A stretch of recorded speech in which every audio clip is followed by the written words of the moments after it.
And we're also joined by our guest now from Washington, D.C. itself. Bhavna Prakash is with us. She's a senior fellow CSIS, which is a think tank based in Washington, D.C. Thank you for joining us, Bhavna. Tell us, what do you make of the prospects of this meeting, considering all the atmospherics around it, the kind of ground that has been set for it, both in Washington, D.C. as well as in New Delhi? Thank you for having me. I think it's it's starting off as a friendly ground. There is a history to the relationship between the two countries, which is a good news. But I think Trump administration would be looking for quick wins. They are in the early stages of the new administration. From that point of view, I think it's going to be, a negotiation, which needs to expand beyond some of the areas. Relationship is very strategic between the two countries, and also critical from economic security, regional security, long-term technology cooperation, and the bilateral between the two is critical. But that said, I think the spectrum of negotiation would be, more broad-based, and we would definitely see coverage of, economic security and new technology partnership. I think some of the areas are likely to be trade, energy, defense, manufacturing. But also immigration, how and what can be streamlined in terms of the skilled resources and human resources being available for helping with U.S. Ambitious goals of manufacturing, but also U.S. technology and advancements being deployed for India, and India's ambitious growth until 2047. So I think it's very progressive. Starting off at a friendly and positive note. We'll wait for what the outcomes are as the announcement comes in few hours from now. I also feel what the India and France announced on the artificial intelligence, and then reactor manufacturing with France is going to be probably carried forward in terms of priorities between US and India. The relationship, the technology is far more advanced, and definitely both countries stand to benefit from each other's competitive edge, and I think that is what we will hear. And I think I agree. The bouquet of trade has been limited. That definitely needs expansion, both in terms of scope of sectors that we've actively pursued, but also the scale of opportunities, which is where I think, in order to do investment facilitation, there needs to be a more in-depth conversation on what some of the government-to-government engagement look like in practice. And I think improving the business facilitation and subnational engagements are going to be relevant as we move between the two countries' relationship going forward. Mm-hmm. And do you feel that in doing this, in taking things forward, there is a scope? Because there was a time when it was said that there should be a target of $500 billion in trade, which kind of fell to the wayside. But now something like that could be revived also if things are taken into a positive direction, and it does not turn out to be a game of attrition as far as tariffs are concerned. I agree, and I think given that the relationship is only going to strengthen from here, and we need to have a different approach, which would mean that the basket of goods, services, and the sectors that we've prioritized needs to be much more expanded. For example, the private capital could be very relevant for how urbanization is going to happen in India, which we've not very actively heard. Similarly, the private capital for the energy sector in India could be extremely, timely, but also help India meet its ambition going forward. So I feel, the opportunity is immense. It is about how we can craft these relationship, as the conversation starts today. I think it's the start of one of the, critical relationships, it will continue and it will have a trickle down effect, from the two leaders to, what the foreign minister conversation would look like. And then I think it's going to go to, more detail across sectors, which hopefully would pave way for, how we would reach 500 billion trade exchange between the two countries. And where do services come in? Because that's where both India and US could be strong in different core capabilities. I think we would have to build on the strengths of each other. For example, human resource, how best we could deal with that. Second is new technologies. And I think new technologies, commercialization and private capital is going to span across different sectors. When you look at it, from the energy side, manufacturing, supply chain optimization and de-risking it is going to be another area of cooperation.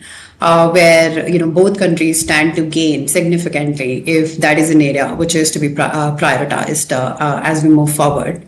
Yeah. And in terms of increased investments, India has opened up recently sectors such as insurance to 100% investment as well.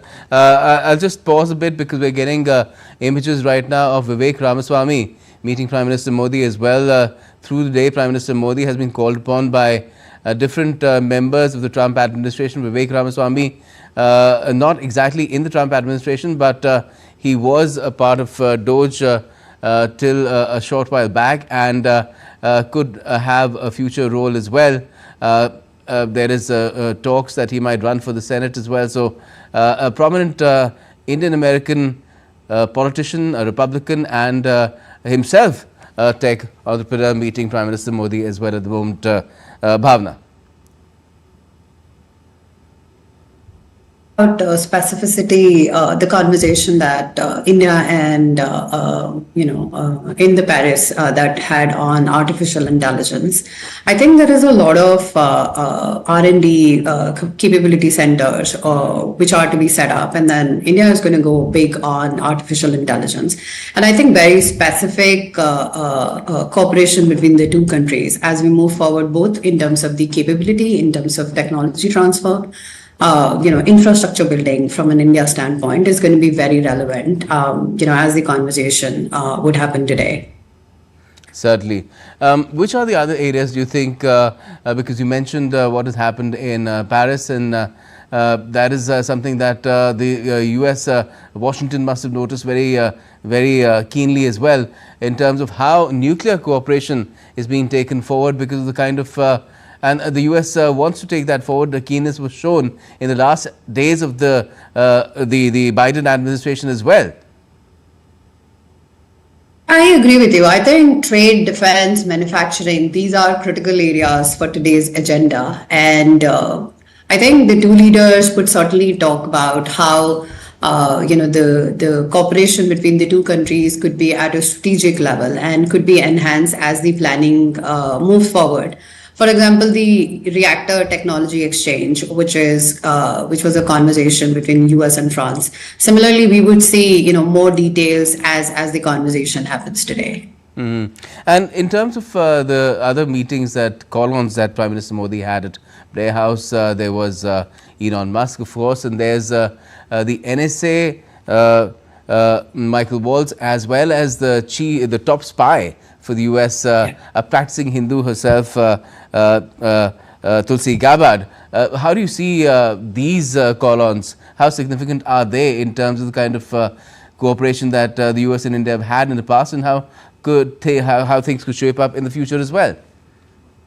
I think if you really look at it from a theme point of view, all of this is adding up, right? So the sectors that we've mentioned about technology, AI, continuity of some of the initiative on critical and emerging initiative, ISAT, all of this is leading to from the two leaders conversation to the tier two people who are leading these tracks and who will be relevant as we move forward. I think it's a strategy to spread. Connects with people who will be driving this at a deeper level, and in the future I foresee that it's going to be from reciprocal engagement from India's standpoint in hopefully coming months from now, and it just makes it more tangible and actionable, which we would see the roadmap how that looks like in the future. But it definitely seems to move from one-to-one communication connection to one-to-many, which is I think a very strategic move, starting with the Prime Minister right now. And I think there'll be a lot of follow-up, many to many from India and US standpoint.